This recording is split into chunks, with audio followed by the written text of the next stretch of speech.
What's up everybody? Welcome back to the channel. Today I'm going to be building a sub box for the Focus. Stay tuned.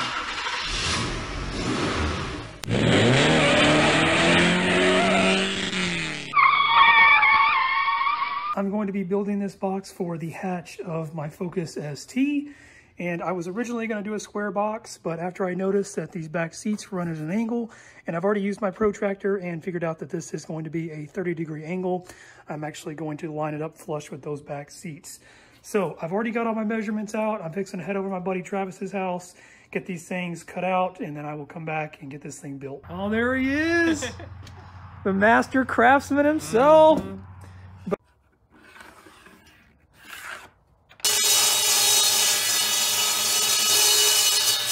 I got every single board cut. Right here's my base, my two side pieces.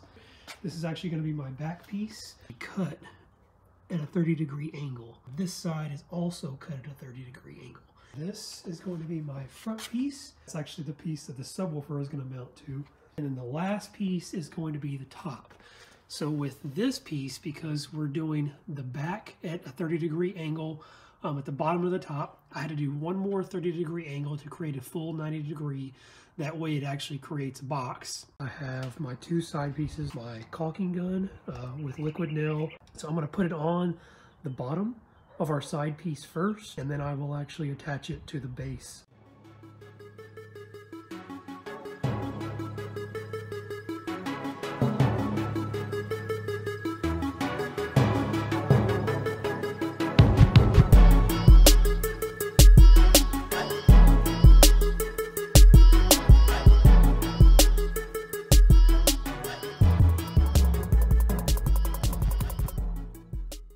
Both sides on. We're going to have to let it dry for a minute, and then I will come back and I will put the top on. So I have the side pieces glued on. I have the top piece glued to those. So what I'm going to do now, before I start to glue any more pieces on, is I want to make sure these are anchored down. I'm going to sink, they're going to be 2-inch drywall screws. I'm going to put 3 on top, and I'm going to put 4 in the bottom.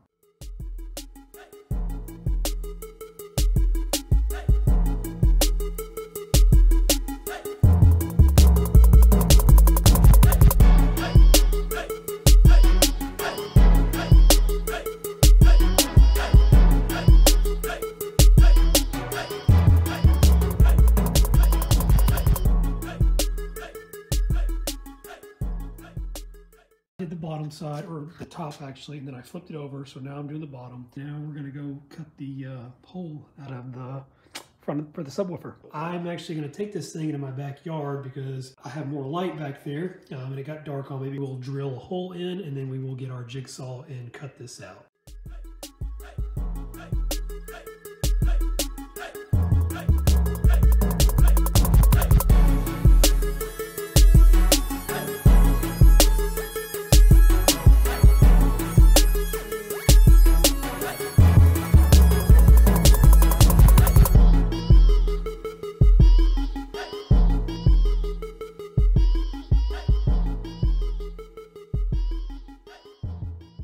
Got the hole cut out. Everything, once I got going, this right here was smooth all the way around. It was just the initial startup, and you can see right there where I kind of dug in. But luckily nobody will see that because it'll be covered up by the subwoofer. But overall, it came out pretty good. So got the front done. This is where I cut my circle out last night.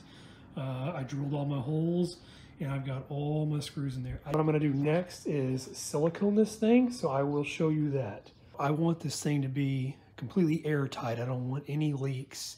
So on the inside seams, we will use this caulking sealant. So what we'll do is you just take a little bit here, just like that. And you can see how it, you can see how it kind of runs a line there when you push it out. So what I'm going to do is just push it along that edge, and then I'll take my finger and just smear it in.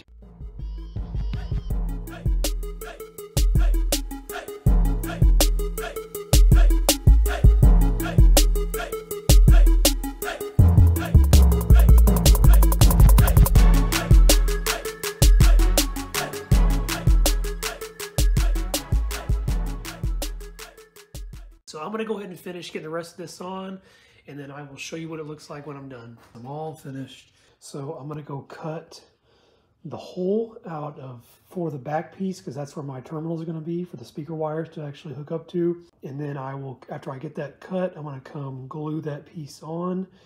And then tomorrow I will silicone the corners where the back piece will lay it. Getting ready to cut the hole for my terminal piece here. This actually came out of an old subwoofer box. So there it is. The hole underneath is kind of crappy, but once this is on top, you will never know. On this last piece here, the box is completely put together. It's all glued.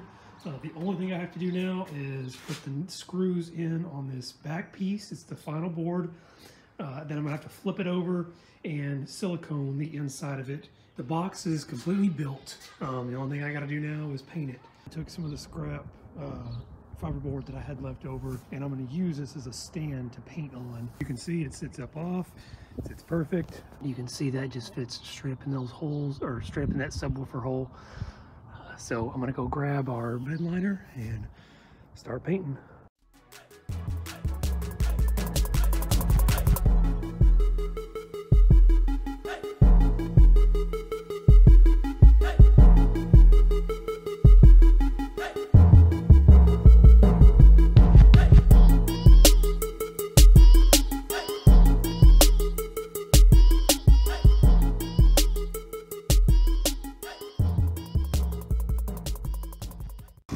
I got it all painted up. Just letting you know, it took me about 3.5 cans. Technically, I'm going to use 4. There's the last can, and I'm gonna finish it off regardless. I got this on there. This will be my terminal where my wires will attach. But I wanted to show you what I bought for this. So since I'm not using carpet and I use this bed liner, I went and bought this at Hobby Lobby, and you can see I cut out a few there because I messed a couple of them up. But it's nice pliable foam. Because if you stick this hard plastic just up against this, you know, I'm not certain that it'll leak. I just wanted a nice gasket to be in between here and this board that this thing is going to smush on really good and create a really good seal. And you can kind of see where that little foam piece is right there. It's kind of cut up, but it'll make a really good seal on that thing. So after that, I'm going to go do my subwoofer. We're mounting the subwoofer. It's on there exactly how I want it. It's dead center exactly where I want it.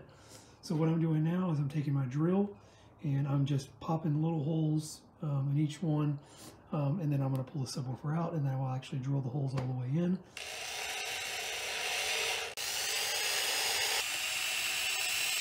And here it is. The box is completely built.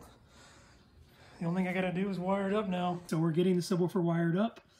This subwoofer has dual voice coils. It will have 2 positives and 2 negatives. Each voice coil has an impedance of 2 ohms. There's one of 2 ways we can do this. I can wire it to have a higher impedance or a lower impedance.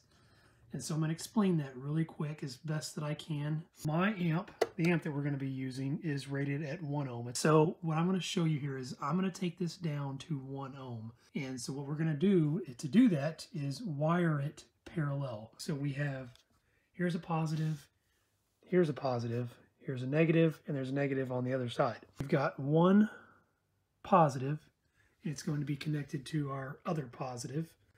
And then we have our one negative, and it's going to be connected to our other negative. From here, this negative and this positive are 2 wires. This will go to our terminal inside of the box. From there, that will go to the amplifier. If you do have an amplifier that is not capable of producing a load at 1 ohm, you have one that's at 2 ohms or one that's at 4 ohms.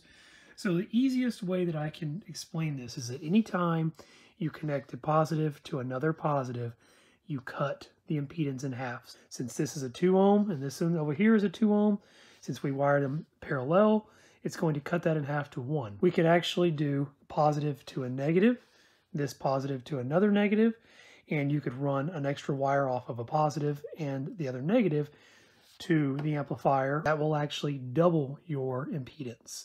So you would have 4 ohms. Remember, with the more ohms, the more impedance that there is, the less power that you're actually going to get to your woofer. You also have to keep in mind that the woofer has to be capable of accepting the power that's coming to it and also that the amplifier is capable of producing it. Now that we have the subwoofer itself wired up, the last two pieces we need is this. So these are my wires coming from the subwoofer. This will be my negative. This white one's going to be my positive.